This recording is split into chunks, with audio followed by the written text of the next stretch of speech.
Este viernes la organización Amnistía Internacional emitió una carta abierta al fiscal de la Corte Penal Internacional, preocupados, dicen, por el silencio de esta oficina, de ese fiscal, ante los eventos posteriores a las elecciones del 28 de julio en Venezuela.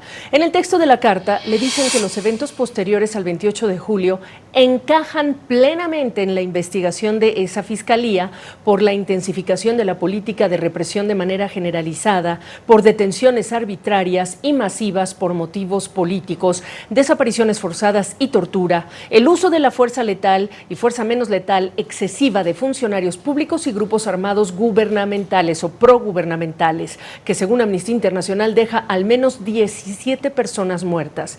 Pero también describe un discurso fuertemente estigmatizante contra activistas, políticos, personas defensoras de derechos humanos y las ONGs.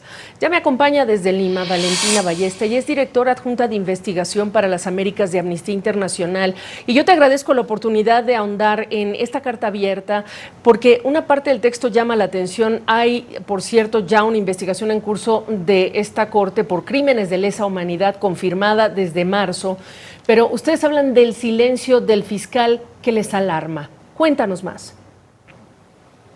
Bueno, primero que nada, buenas noches, Gabriela, a ti y a toda tu audiencia, y gracias por la invitación, porque efectivamente lo que estamos viviendo hoy en Venezuela es posiblemente el recrudecimiento de una política de represión que viene forjándose desde hace años, pero donde todavía el gobierno y las autoridades que tienen el poder se tratan de afianzar en él a través de esta política represiva.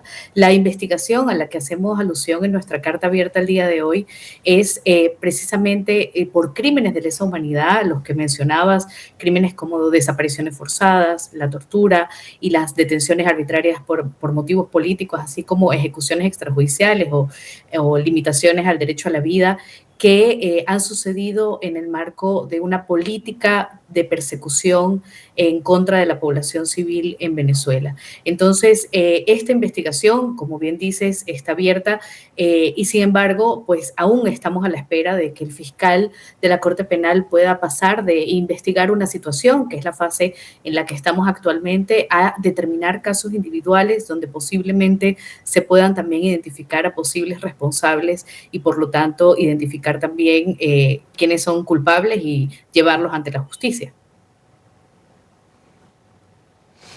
Y esta investigación en curso y a la luz de lo que está sucediendo, porque no es que ya pasó, está sucediendo, como tú muy bien sabes, la pregunta para uno es qué esperarían que estuviera pasando a estas alturas, pero incluso comparándolo, por ejemplo, con el caso de Israel en relación con el pronunciamiento de esta misma corte y del propio fiscal, un caso de Israel por la guerra en Gaza que lleva 10 meses parece tener quizá mayor celeridad.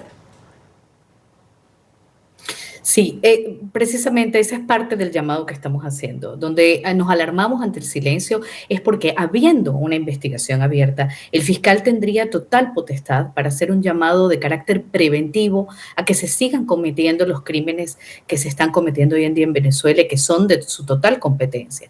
Entonces, y precisamente lo que mencionas es un caso comparado en el cual la Fiscalía, la propia Fiscalía de la Corte Penal Internacional hizo un llamado para evitar que se sigan cometiendo estos crímenes, estas atrocidades, estas graves violaciones a derechos humanos en el contexto del conflicto Israel-Palestina. Entonces, pues lo que pedimos no es menos que eso. Lo que pedimos es que precisamente se trate con esa seriedad y que cumpla una de las funciones que tiene la Fiscalía de la Corte Penal Internacional, que es precisamente está allí para disuadir a que ocurran este tipo de hechos atroces y para disuadir a los criminales de lesa humanidad, a quienes cometen crímenes de derecho internacional, a que recuerden que aunque quizás no se ve cercana a la justicia en sus contextos o en a nivel local, pues sí, la comunidad internacional ha establecido los mecanismos específicos para evitar que esto pase y que de pasar no queden impunes. Eso es lo más importante,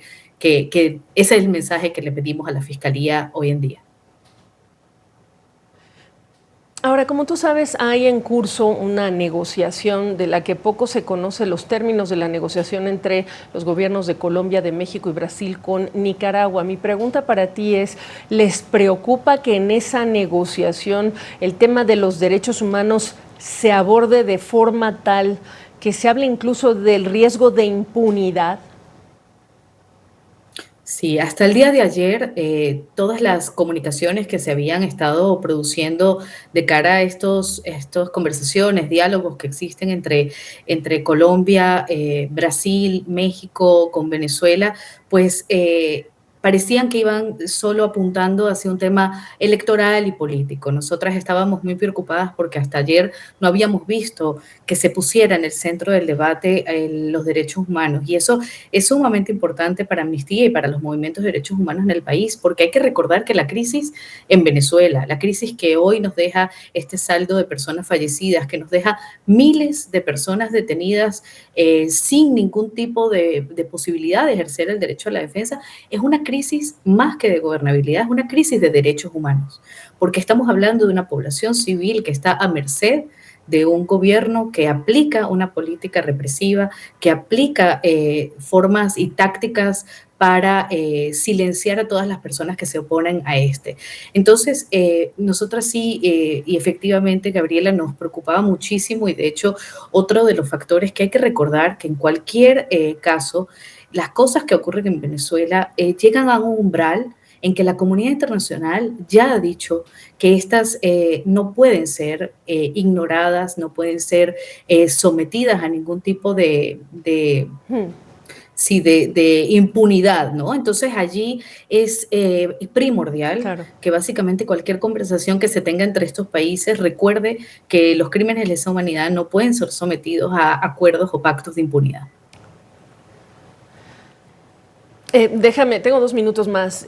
Conectemos esto con el otro tema de derechos humanos que afecta a aquellos venezolanos que ya de plano tuvieron que renunciar a la patria y salir de Venezuela por años. Más de 8 millones de personas repartidas, distribuidas por toda la región, generando, por supuesto que lo han reconocido muchos presidentes y muchas autoridades, esta presión adicional. Es un tema regional.